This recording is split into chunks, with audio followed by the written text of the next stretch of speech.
Video ini bakal ngebuktiin kalau BTS masih jauh lebih bucin daripada ARMY yang bahkan udah ditinggal LDR 4 tahun ke barat. World Tour Arirang resmi dimulai. Pembukanya tentu saja di kampung halaman Korea Selatan, tepatnya di Goyang Stadium, dan akan berlanjut di negara-negara Asia, Amerika, Eropa, dan Australia, termasuk di Indonesia. Tour ini akan berlangsung sepanjang tahun 2026 dan tahun 2027.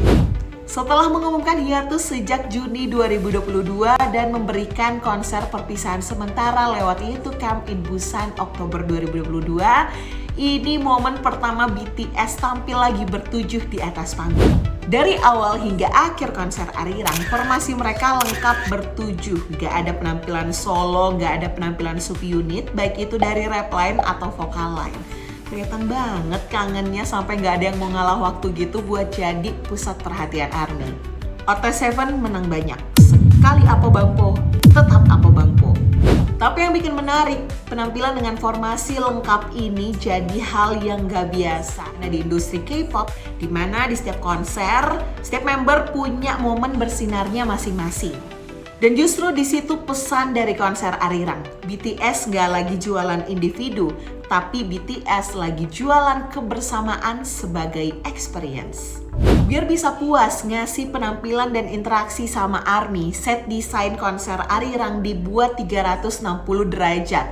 Bisa ngeliat dari segala penjuru. Kalau kata ARMY, there is no bad seat in a BTS concert.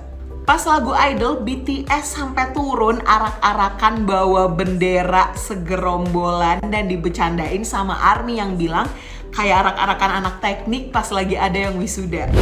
Dan hal yang lebih menarik lagi di konser Arirang, akan disediakan 2 slot lagu di mana BTS bakalan nanya ke ARMY pengen request dinyanyiin lagu apa. Dan otomatis 2 slot lagu itu akan berbeda di setiap konsernya sesuai dengan requestan ARMY di hari itu. Ini kelihatan simple, tapi sebenarnya shifting besar, di mana setlist tidak lagi dikontrol 100% hanya oleh artis dan timnya, tapi fans juga bisa ikut nentuin.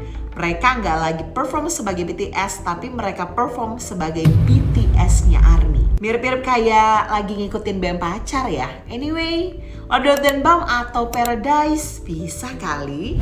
Selain di konser, Tanis juga nunjukin setelah pulang dari barak nggak mau dikekang siapapun untuk bisa bebas dan aktif interaksi sama ARMY di social media. Nunjukin kalau sosmed bukan lagi ruang untuk personal branding mereka sebagai idol sempurna, tapi sebagai ruang mereka menjadi manusia dan juga turut andil sebagai bagian dari ekosistem fandom mereka. Kalau diambil dari momen konser Arirang, ada J-Hope yang repost dan juga V yang komen salah satu postingan ARMY yang loncat-loncatan nge-hype di konser, walaupun sebenarnya itu gak boleh di aturan konser. Seolah J-Hope dan V ngasih lampu hijau dan siap jadi tameng ARMY untuk bisa nge-ekspresiin euforia mereka pada saat nonton konser.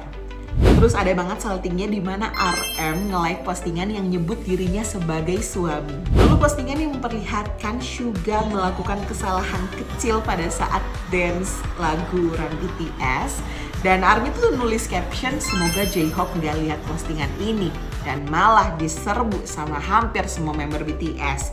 Di like sama RM, di repost sama Jungkook sambil bilang Yoongi. Terus di komen sama V yang bilang kamu bakal dapat masalah sih pas latihan. Dan gongnya di komen sama yang paling dihindari yaitu si stage lead J-Hope sambil bilang oke, Yoongi, I got it. ARMY alamat cepu nih, hati-hati dicari nama Yoongi. Ada lagi nggak postingan mengenai konser Arirang yang dinotis sama member? Coba komen di bawah. Lewat comeback Arirang, BTS bukan cuma balik buat tampil, tapi BTS balik buat hadir untuk bisa lebih dekat lagi dengan ARMY. Lebih terbuka, lebih setara, dan jauh lebih personal. Kira-kira siapa lagi ya idol atau musisi yang punya kedekatan atau hubungan istimewa dengan para fansnya?